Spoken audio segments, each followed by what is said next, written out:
Mais uma vez, como sempre, sob a indispensável proteção de Deus, o nosso Fala Baixada de hoje está no ar.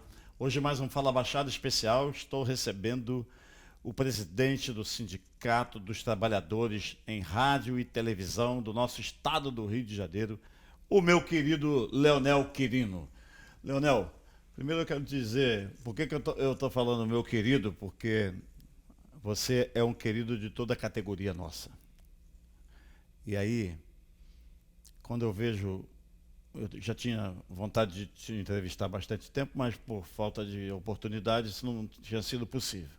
Quero te dizer que eu estou muito honrado, muito orgulhoso em poder conversar com você aqui no nosso Fala Baixada.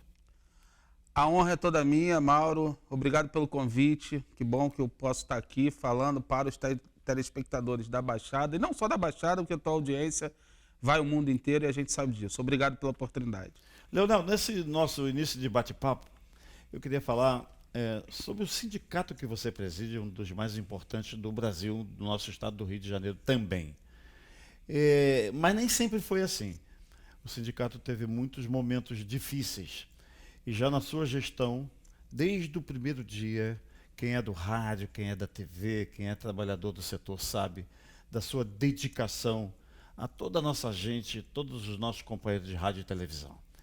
E aí eu queria te perguntar, é claro que é um trabalho em equipe, houve uma mudança grande no sindicato, mas como é que você tem conseguido atravessar períodos difíceis, como aquele que impediu, deixou de ser obrigatório a contribuição e outras providências que, noutros momentos da vida política brasileira, não foi possível avançar?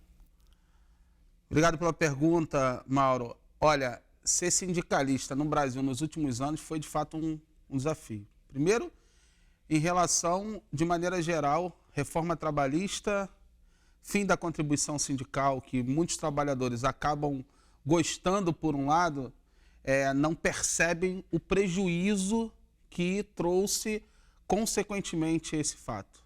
Os congressistas, principalmente os congressistas de direita, ligados à bancada patronal do Congresso, eles imputaram via reforma trabalhista o fim da contribuição sindical, não para aliviar o bolso do trabalhador, mas para diminuir a força dos sindicatos. Então, de 2017, a reforma trabalhista, que acabou com a contribuição sindical, até agora, com a eleição do presidente Lula, foi uma sequência de perda de direitos para todas as categorias no Brasil, né? Uma sequência, férias, 13º, a tal jornada de hora, a nova carteira de trabalho verde e amarela, que a promessa era garantir mais emprego, e a gente não viu mais emprego sendo gerados com essa carteira. O que faz gerar emprego é a economia gerar, a economia está dando certo. E nós, dentro do sindicato, procurando alertar, procurando fazer esse trabalho de resistência. Está sendo um trabalho de resistência. Mais precisamente, no nosso sindicato, Sindicato dos Trabalhadores em Rádio e TV, o desafio, principalmente, creio que você esteja dizendo isso, a importância do nosso sindicato é por conta da comunicação, nós representamos a comunicação.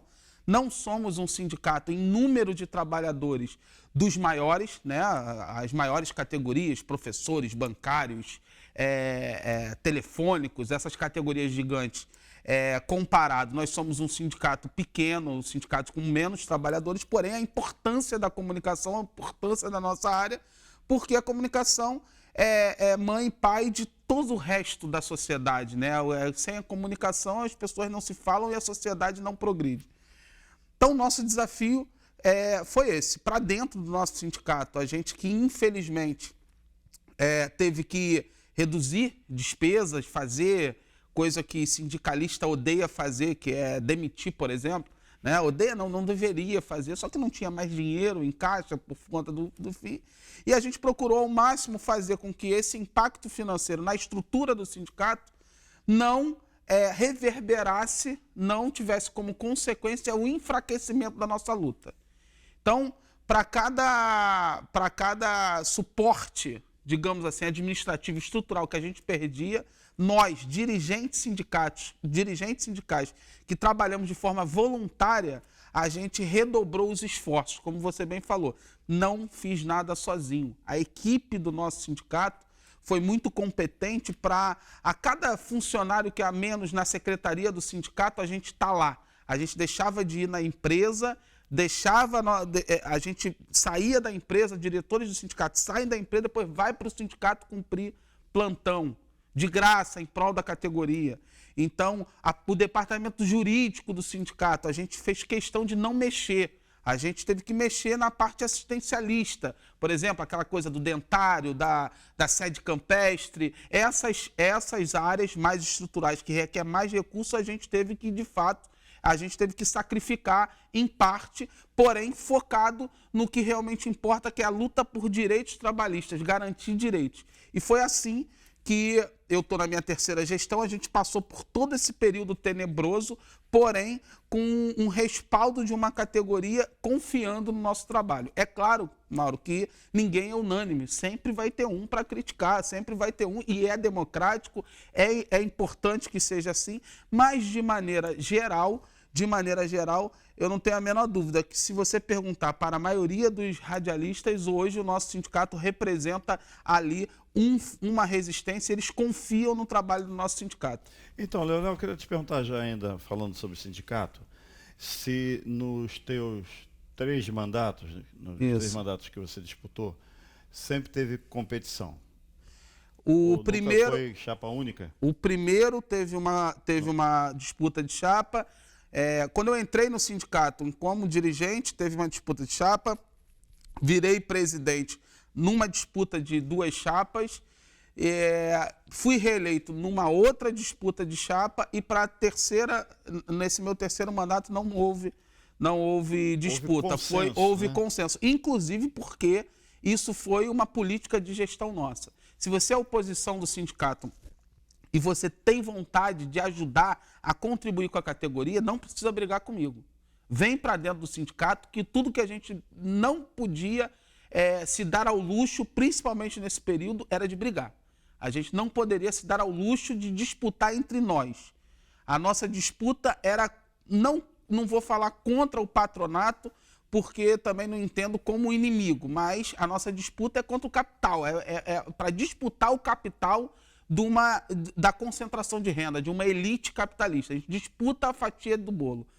E aí a política foi exatamente essa, foi chegar para o camarada que queria fazer uma oposição no sindicato e falar: já que você quer tanto chegar para o sindicato, não precisa brigar comigo não. Vem para dentro, ajuda, com autonomia, e vamos jogar junto. E foi isso que aconteceu. Hoje o nosso sindicato está bem fortalecido e unido com um foco para garantir os direitos dessa forma. Acabamos de sair um processo de negociação coletiva. Hoje eu posso dizer com maior tranquilidade que a gente conseguiu sair de uma proposta. Eu não vou aqui falar diretamente os valores, porque não vem ao caso para o teu telespectador, mas digamos 1% abaixo da inflação.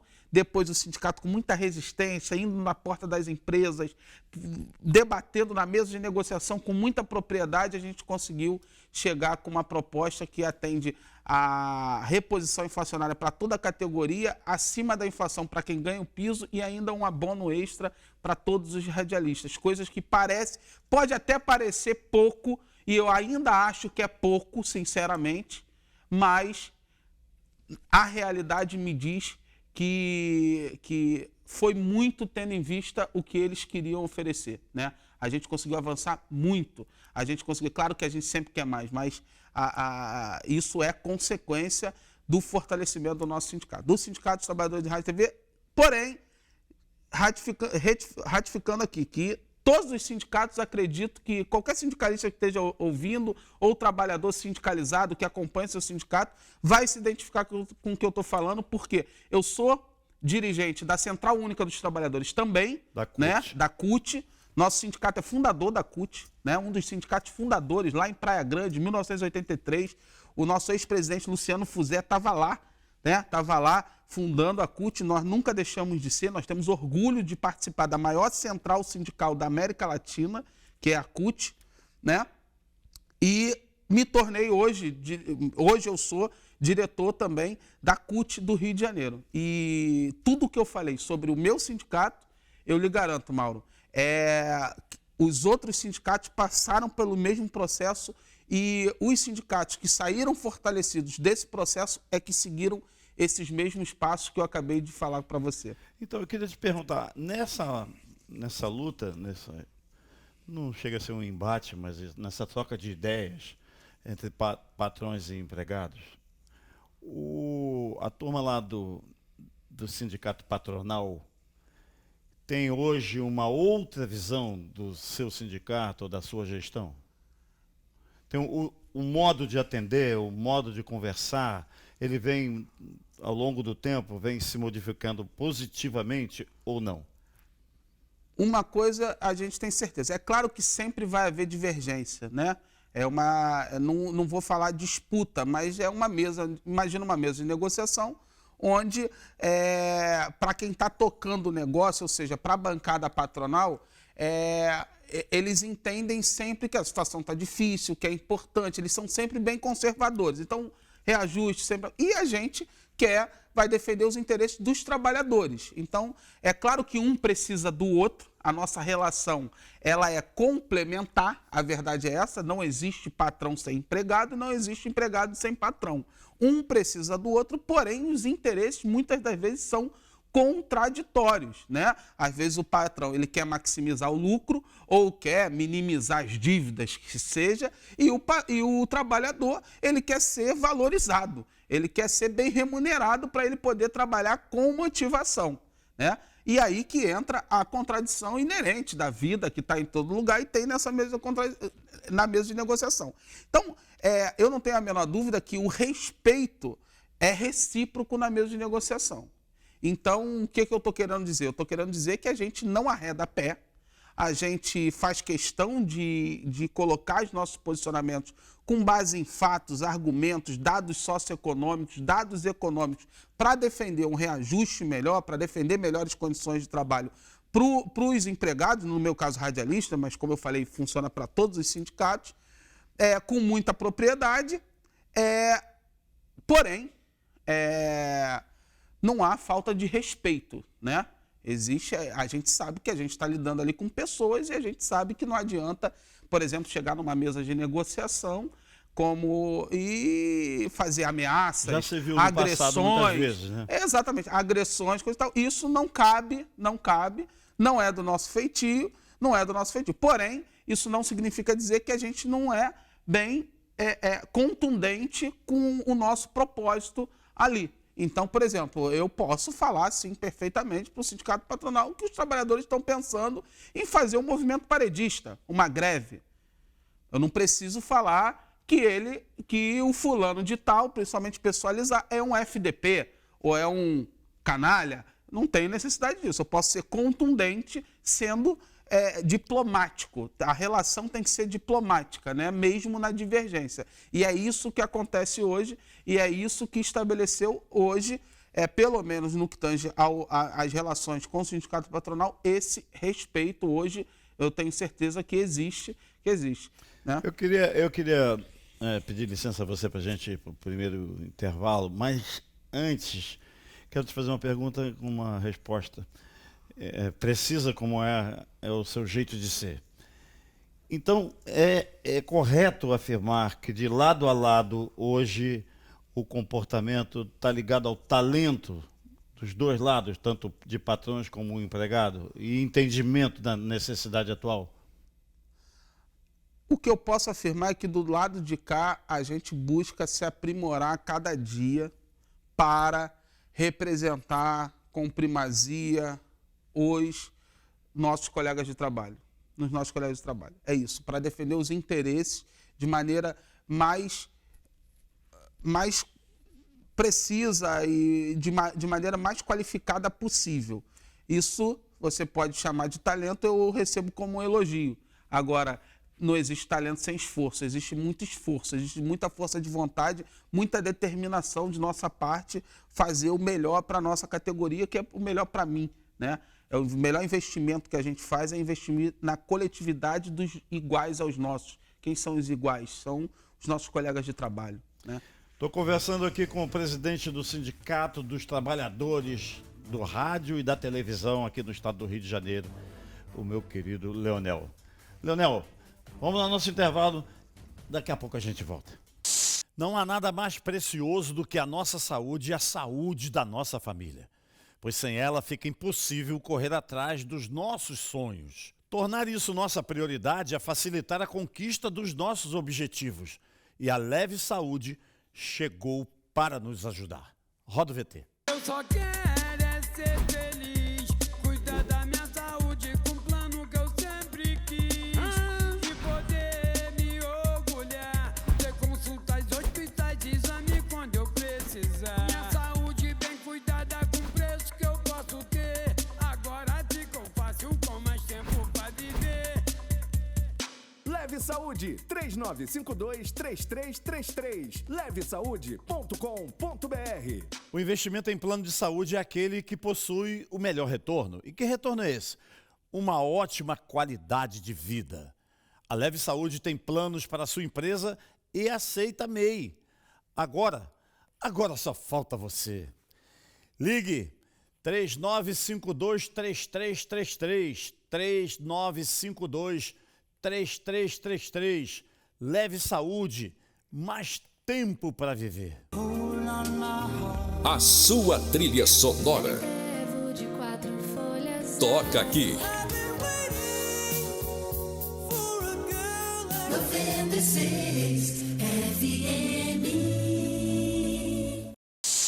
De volta com o nosso Fala Baixada especial de hoje, conversando com o presidente Leonel, presidente do Sindicato dos Trabalhadores em Rádio e Televisão do nosso estado do Rio de Janeiro. Leonel, vamos falar não da sua trajetória de luta sindical, mas da sua vida política. Você participou de uma eleição, de uma eleição, você concorreu a deputado estadual pelo seu partido, o PT. Isso. Foi muitíssimo bem votado, mas na composição política, o PT fez bons deputados, mas não foi possível na campanha passada de deputado estadual formar uma grande bancada.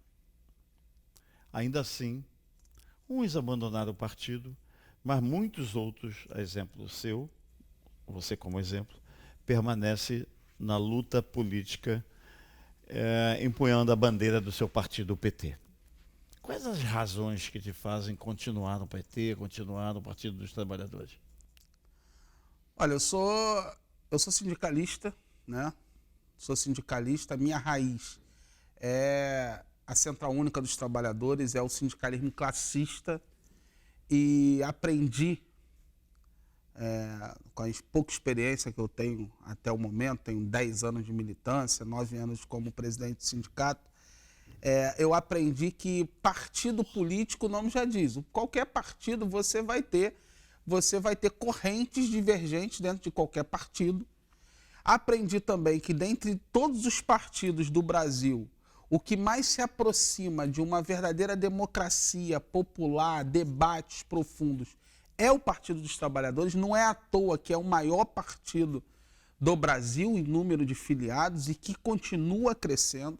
É claro que durante o período ali do golpe na presidente Dilma, o Partido dos Trabalhadores sofreu um certo desgaste, muita gente abandonou o barco, né? Muitas pessoas que, enquanto a maré estava cheia, foram lá, viraram petistas e coisa e tal. Quando a maré baixou, muita gente pulou, a verdade é essa, e foi justamente o momento em que eu achei que eu deveria me filiar. Eu me filiei ao partido justamente nesse momento, quando eu vi as pessoas pulando e os verdadeiros ficando para dentro do PT. Passado esse processo, eu ganhei uma certa notoriedade nas mídias sociais, dentro do meu canal Você é de Esquerda e Não Sabe. Como é que é o canal? Como é o nome? Eu tenho um canal na internet chamado Você é de Esquerda e Não Sabe. Sim. E que, em resumo, o nome já diz tudo, né? Eu entendo que, independente de certo ou errado, existe o seu lugar no mundo E o lugar no mundo de 99% da população é o lugar de quem precisa vender sua força de trabalho para sobreviver. Se você precisa vender sua força de trabalho para sobreviver, você não é um capitalista. Tem gente que se acha capitalista, mas não tem capital. Esse é o problema, né? Mas então, para quem não tem capital e precisa vender a sua força de trabalho, para esses, defender as políticas de esquerda é mais interessante. Eu falo isso de maneira até categoricamente científica, né? O que é melhor para um trabalhador que precisa vender sua força de trabalho? É ter direitos ou abrir mão de direitos? Não é possível que um trabalhador ache que o patrão vai dar um direito de livre e espontânea vontade se não houver luta, né? Até 1940 não tinha direitos no Brasil e nem por isso as relações de trabalho eram iguais e tinha igualdade social. Pelo contrário, o país era mais coronelista, mais elitista do que é hoje. Então, em resumo, perceba que eu não estou dizendo aqui, Mauro, quem está certo e quem está errado. Estou dizendo o seguinte, de que lado, quem é você no mundo? Você é um trabalhador proletário, defenda seus interesses. Defender seus interesses, quem defende é a política de esquerda, né? Estou falando socialmente, economicamente, socialmente, né? Tem o debate do conservadorismo versus o debate do liberalismo do ponto de vista de direitos individuais. Sim. Esse a gente guarda para outro momento, não é? Eu estou falando sobre debate de relações capital-trabalho mesmo. Então, voltando aqui para a questão do PT, eu não tenho a menor dúvida que o meu partido é esse. Agora, eu também nunca tive a menor dúvida que eu teria problema dentro do meu partido. Porque onde tem pessoas, tem problemas para se resolver, né? Não existe partido perfeito, né? E quais foram os problemas? O nome já diz, né? Partido. Partido.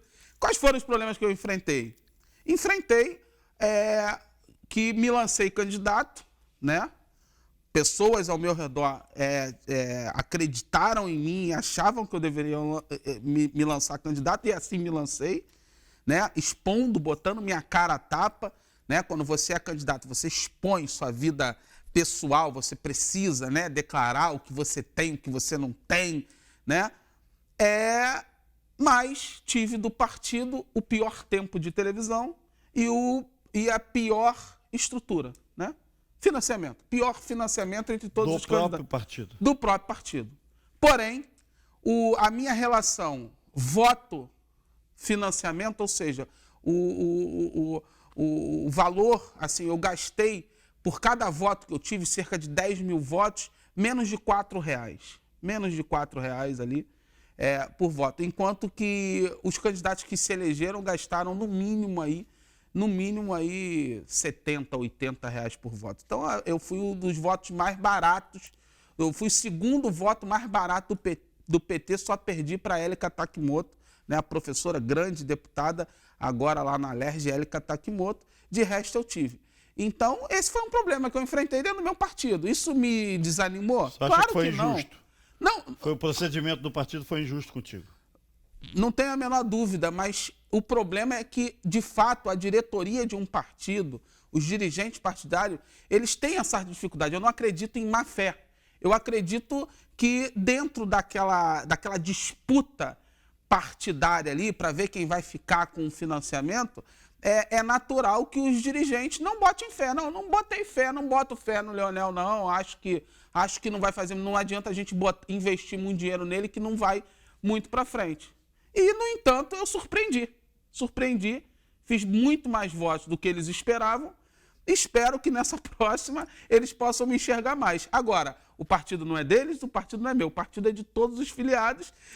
Não estou fazendo crítica a ninguém pessoalmente, né? Ninguém pessoalmente ali. Só estou dizendo que dentro da estrutura do partido existe uma dificuldade de se identificar os potenciais candidatos que possam utilizar os recursos do partido, do fundo eleitoral, de forma mais eficiente para chegar na urna. Eu fui um dos casos, um dos exemplos que eu acho que se tivesse investido um pouco mais, eu poderia ter chegado lá. Não desisto, não estou aqui lamentando nada, estou indo para a próxima.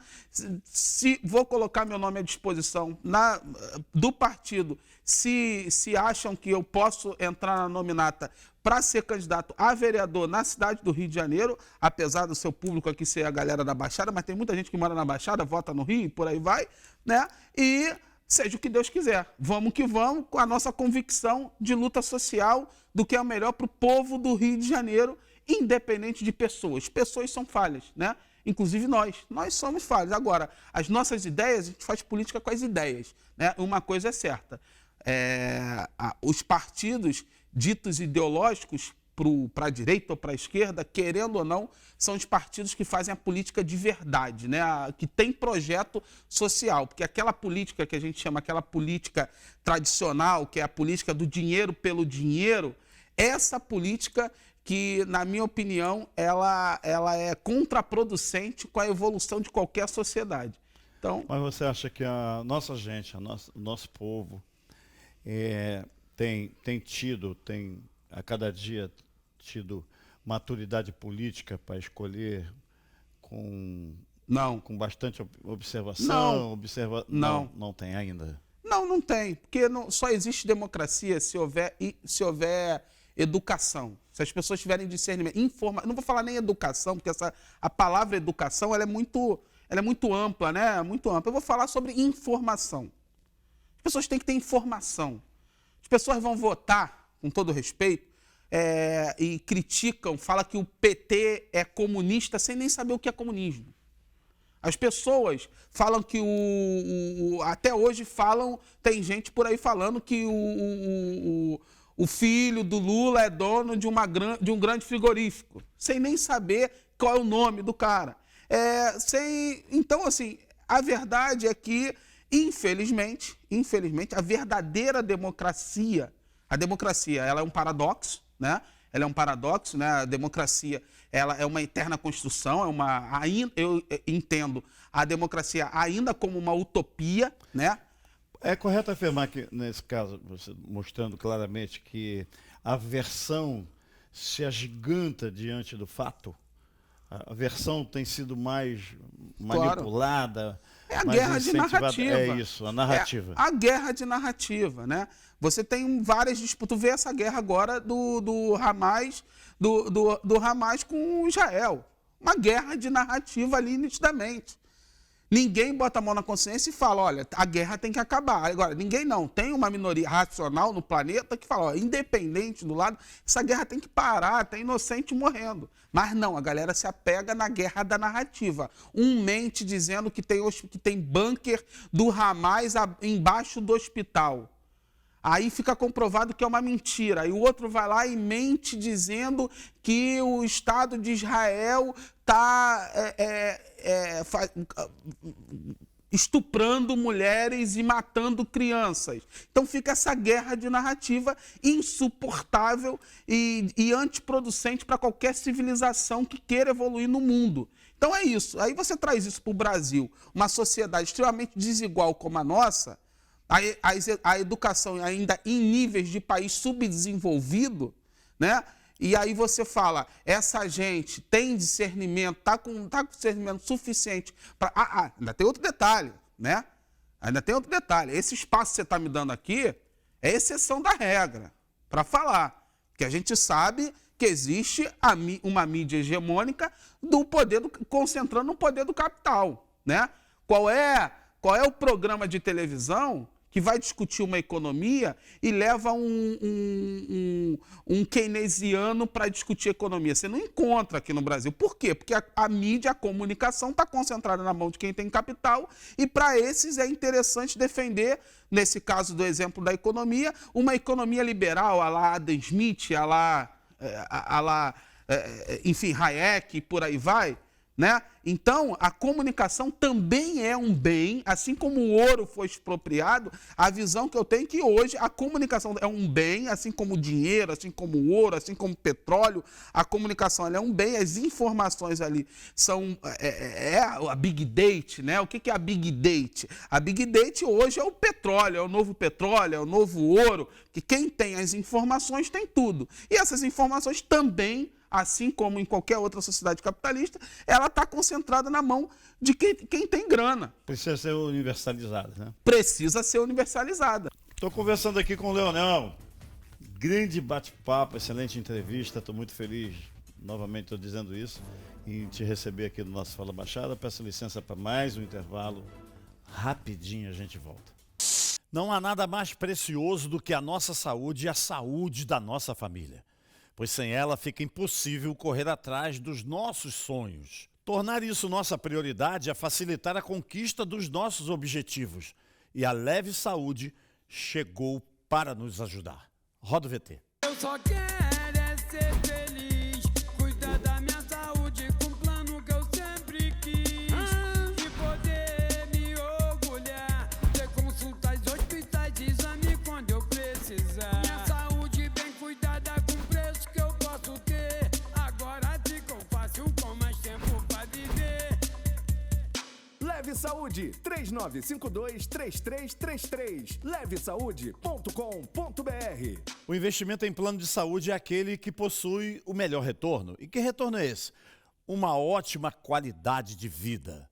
A Leve Saúde tem planos para a sua empresa e aceita MEI. Agora só falta você. Ligue 3952-3333. 3952-3333. Leve Saúde, mais tempo para viver. A sua trilha sonora. Toca aqui. 96 FM. Mais uma vez de volta com o nosso Fala Baixada. Estou conversando aqui com o Leonel, que é presidente do Sindicato dos Trabalhadores em rádio e em televisão também. Eu estava observando aqui, fazendo uma leitura do que você falou a respeito da composição política, mas a gente sabe que aqui na cidade do Rio de Janeiro, o prefeito do Rio, Eduardo Paes, está colado com o PT.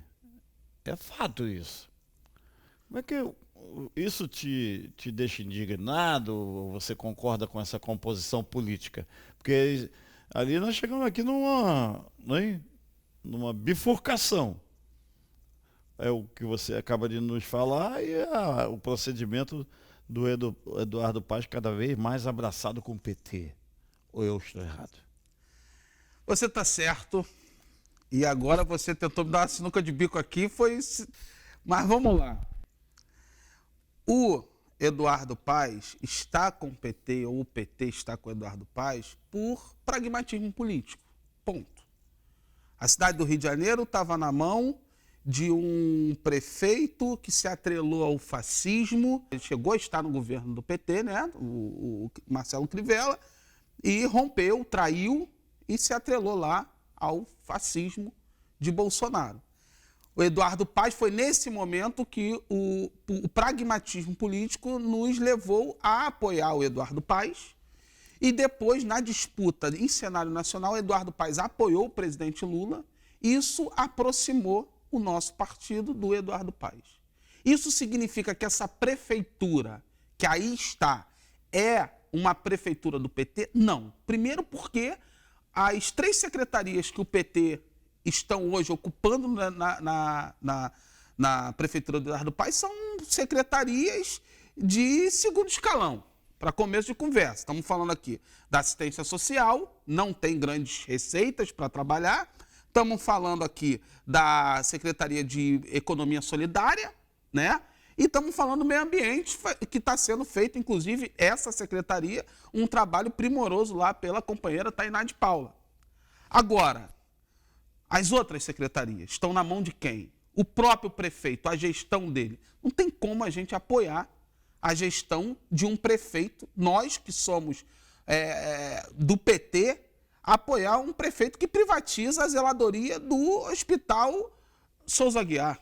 Não tem como a gente apoiar uma política de prefeitura onde congela o salário dos trabalhadores da área da saúde.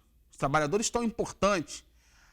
Uma prefeitura que não pratica um plano de cargos e salário, não implementa o que prometeu na sua campanha.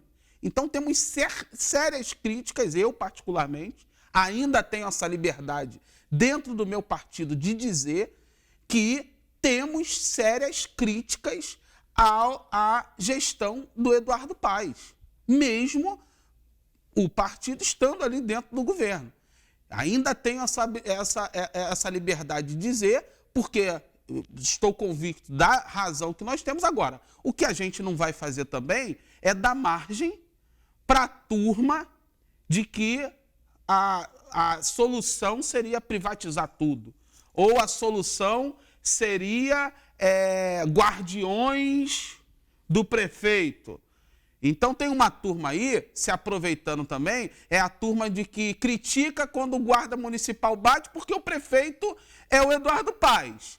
Mas, no que tange à segurança pública do Estado, quando a Polícia Militar age com truculência, não faz a mesma crítica. Compreende o que eu estou falando, Mauro? Claramente. Então, o que acontece? A política ela não é o bem e o mal. Esse maniqueísmo, ele não existe. Então, o que eu estou dizendo aqui? Eu estou dizendo que o PT... espero que o PT possa indicar a vice do Eduardo Paes. Esse seria o acordo que eu acho salutar, porque, querendo ou não, Eduardo Paes sai para ser candidato a governador em 2026, né? E vai deixar a prefeitura com vice. Então, eu acho que um acordo possível com o Eduardo Paes, lembrando que estamos falando de pragmatismo político, curto e direto aqui, seria o PT indicar a vice do Eduardo Paes dentro dessa lógica, aí sim faria campanha dentro dessa chapa, mesmo com as críticas que vou continuar fazendo, seja qualquer gestão que for, inclusive do meu próprio partido, em cenário nacional, no que tange a políticas liberais. Essa crítica eu sempre vou fazer. Porque é importante a gente separar as coisas. Uma coisa é a nossa crítica, o nosso projeto de sociedade, o que a gente defende. Outra coisa é a aplicação política disso, que a gente aprende com a maturidade política que a gente vai absorvendo, a gente vai aprendendo a lidar com as duas situações. Então, tu vê a Ilha do Governador, por exemplo. A Ilha do Governador hoje vive um apagão da prefeitura, a verdade é essa, um apagão, o subprefeito lá é um subprefeito inoperante, né? Nas mãos do poder paralelo e perpendicular, paralelo do tráfico, perpendicular das milícias, ali, e alguma coisa precisa ser feita. Não é porque o PT está no governo que eu, enquanto ser político, não vou fazer a crítica. Agora, também não vou abrir espaço para fascistoides vir querer dizer que tem a solução mágica, e a solução mágica seria dar mais armamento para a Guarda Municipal, seria dar mais poder de truculência para a Polícia Militar, seria privatizar cada vez mais, porque a gente sabe que isso não resolve o problema, até porque se resolvesse, a gente já estaria vivendo na melhor cidade. Porque, afinal de contas, estamos sendo governados no âmbito do Estado, né? No âmbito do Estado há pelo menos 25 anos por candidatos de centro-direita, né? Por políticos de centro-direita. Então, essa política dá tiro na cabecinha, isso não funciona, né? Sei que eu estou misturando um pouco aqui a questão do governo do Estado com a prefeitura, mas é que, no fundo, os projetos políticos que a gente defende têm a ver e se misturam ali, porque a vida da sociedade é uma só, né? O povo está ali sendo governado pela prefeitura, governo e governo federal. Então, são as três coisas que caminham um pouco juntos. Leonel, quero agradecer muito o prestígio da sua presença aqui. O nosso tempo, infelizmente, está esgotado, mas já fica o convite para uma volta, muitas outras vezes, para vir para cá falar de política, falar de gestão, porque aqui o nosso Fala Baixada, há 20 anos no ar, tem uma característica. Aqui o Fala Baixada, que está pela rede CNT em 85 dos 92 municípios, mesmo tendo o nome Fala Baixada, assistido em boa parte, na maioria dos municípios do nosso estado, inclusive a capital. Mas quando você coloca incisivamente a sua opinião, é o que você falou no começo do programa. Eu dou a cara para bater. E é exatamente isso que a gente faz. Um programa propositivo que mostra a nossa opinião do mesmo jeito que você mostrou a tua. Por isso fica aqui um convite para voltar. Estou muito orgulhoso e honrado com a sua presença. Muitíssimo obrigado. A honra é toda minha, para os seus telespectadores aí, concordando ou discordando de mim, A democracia é isso. Obrigado pela oportunidade, obrigado pelo espaço, Mauro. Toda vez que você me chamar, aqui estarei. Obrigado, Leonel. O Fala Baixada é assim. Compromisso com a verdade, compromisso com você. Muitíssimo obrigado pelo prestígio da sua companhia. Um grande abraço e até amanhã.